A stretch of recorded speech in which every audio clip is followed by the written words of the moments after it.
From Evoke Media, I'm Sabrina Mirage Naeem. With me is Cassia Binkowski, and this is Breaking Glass, a series of conversations with women around the world who are shattering glass ceilings and challenging social norms. They are audacious, gutsy, and their stories are echoed across borders and generations in a rallying cry that is changing the narrative for women everywhere.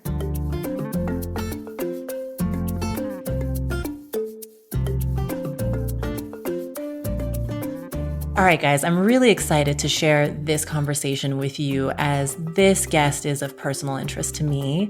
I was fortunate enough back in 2019 to invest in a new documentary out of Ireland called The Eighth, which tells the incredible story of the grassroots journey to overturn the Eighth Amendment, being one of the most restrictive bans on abortion globally.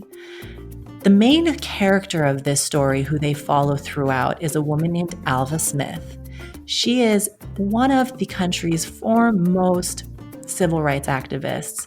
She has led the charge on same-sex marriage, women's reproductive rights, and has really been the voice of a generation for over 40 years.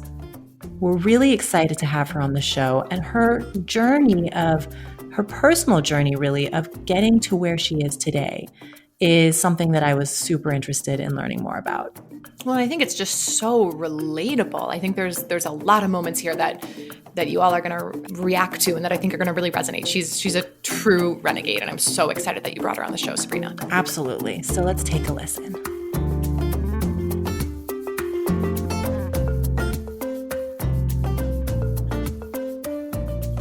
I'd like to first say welcome. Thank you so much, Ailbhe, for joining us all the way in Dublin. We really feel honored to have you as part of what we feel is a very important and timely conversation on what is happening with women's reproductive rights, specifically in Ireland, how that is also translating to the conversation around the world, and even a broader discussion around women's empowerment, feminism, and a personal discussion on your journey through that over nearly 40 years of activism. So thank you so much for being with us today.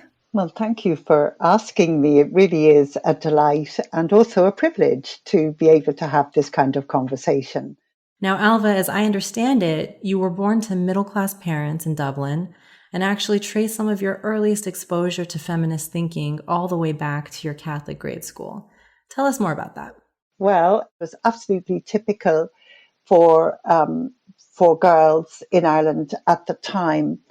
But they were very interesting religious order who had come to Ireland from England, and they very much encouraged us as young girls, just growing up, to think in terms of having a working life, even a career. I didn't really have that word career in my vocabulary, I think, at that time, but to think in terms of a job and work being important. And that was very unusual for middle-class girls in Ireland at that time. So I consider myself really very fortunate to have these progressive, forward-looking women who were educating me.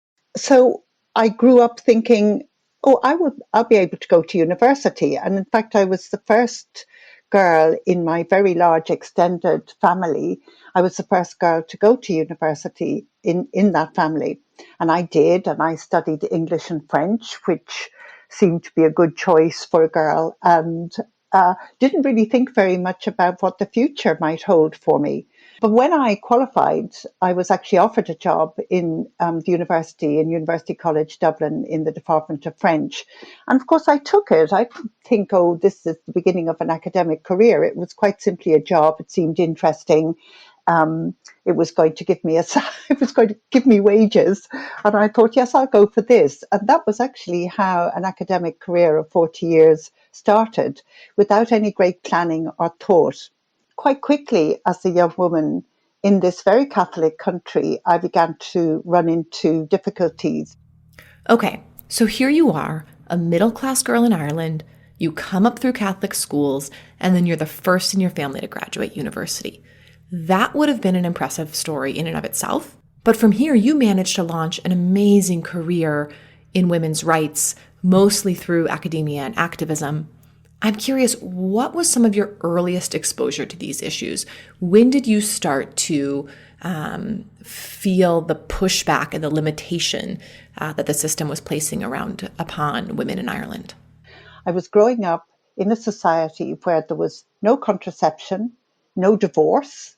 The question of abortion was completely, on another planet, and where nobody really talked about our sexual or bodily lives. I mean, I'm lesbian now, but at that time I had never, to my knowledge, I didn't even know the words gay and lesbian, never mind trans and so on.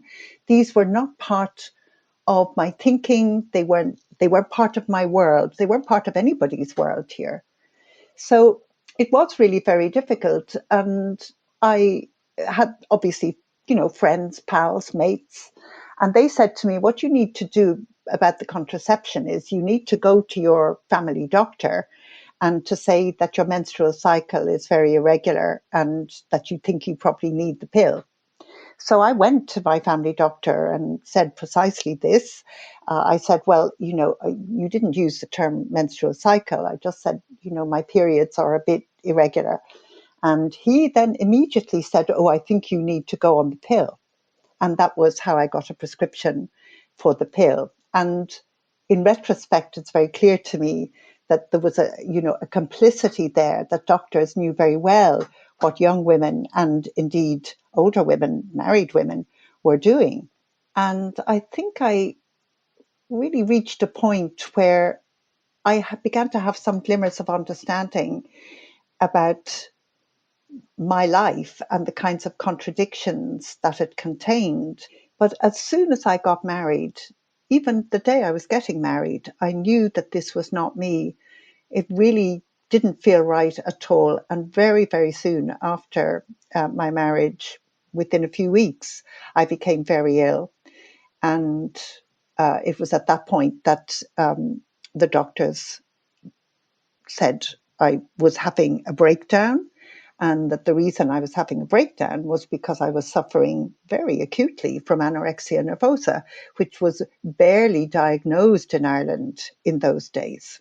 And that was obviously a huge shock for me, and an even bigger shock, I think, in some ways for my family and also for my then husband, because I went into a psychiatric hospital for treatment.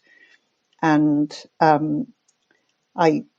it came out in the course of the several months I was there that I really didn't want to be married. So it was agreed between my family and my husband, that the marriage would end. So Ailbhe, I'd like to speak a little bit about the becoming aware of contradictory expectations placed on young women to be wives, to be mothers, to be successful professionals, but your profession is not your priority. Anecdotally, I recently had a conversation with my mother who told me that she thinks her generation fed my generation a lie, that in the 1950s and 60s and before, the pendulum had swung to such an extreme of you as a woman are a mother and nothing else. And then later on, it perhaps swung to the other side of the pendulum, which was you can have everything, without really acknowledging that you're taking care of yourself and your mental health oftentimes comes at a sacrifice to my partner, my children, my career, all of these other things. I'd like to understand a little bit more in your journey. Was there a moment, was there a person maybe who helped you kind of get over that hump and understand what your path was? I think I was really saved by the women's movement.